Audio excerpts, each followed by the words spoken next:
Hi everyone, welcome to part 3 of our infertility series, and today we're going to talk about some of the treatments that are available for infertility and some of the assisted reproductive technology options that women and men have for infertility.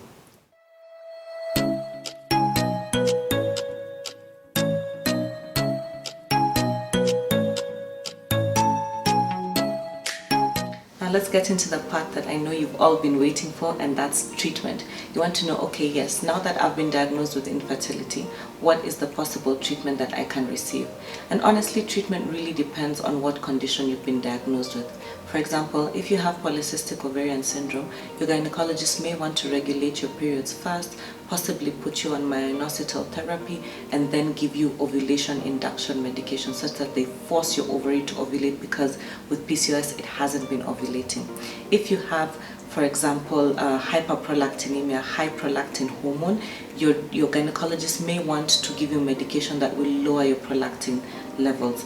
If, for example, you have endometrial hyperplasia, your gynecologist may want to give you progesterone or put you on an IUD to make the lining of your uterus a little bit thinner so that it can be more receptive towards implantation later on. If you have, for example, uterine fibroids, you might be told that you have to have a surgery to have the uterine fibroids removed before you can actually get pregnant. So really, the treatment strongly depends on what condition your gynecologist finds, and there's a different array of treatments that I really urge you to just keep your mind open to, so that you're able to get the best solution for your particular cause of infertility.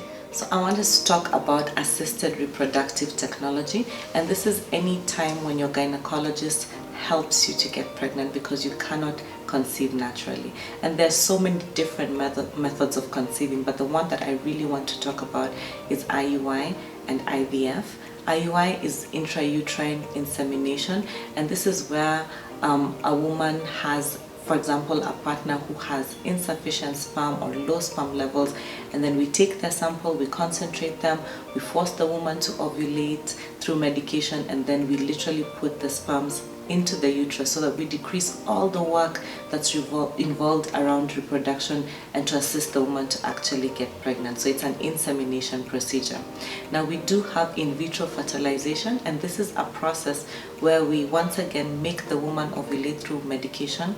We harvest the ova, we combine them with her partner's sperm outside her body, and then once the embryo starts growing, we classify the embryos as whether they are good enough to actually have implantation and proceed to a full pregnancy, or whether they are not good enough to actually have a pregnancy. And then once we have good embryos, we implant them into the uterus through an embryo transfer process, and then the woman is able to get pregnant.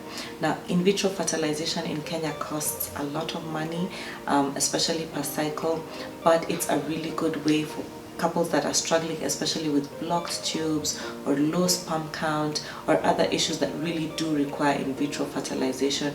And so unfortunately the cost has to be borne, but it's a really definitive method of conceiving. It's one of the only ways to be able to have sex determination. So for those who really want a girl or really want a boy, IVF is really the only way to be able to determine that. Now IVF has its own procedures that are unique to it. For example, the sex determination is something that you do during IVF. There's another procedure called intracytoplasmic sperm injection. For those women whose partner's sperm don't really penetrate the ovum very well or don't really swim very well, we can actually inject the sperm directly into the ovum and decrease the work. So it really is assisted reproductive technology, and the chances of getting pregnant for couples who are struggling with conception are usually up to 30%, which is a really good number.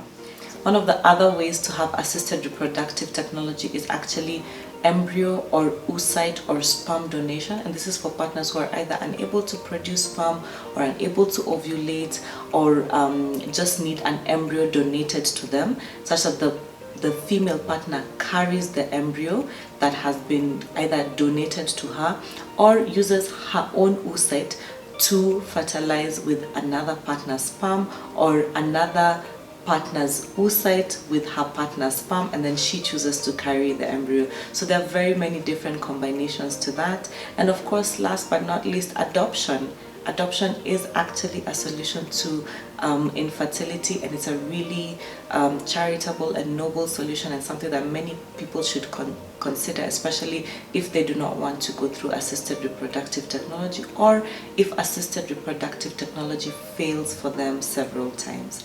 So thank you so much for watching this episode, and see you next time on your free consult.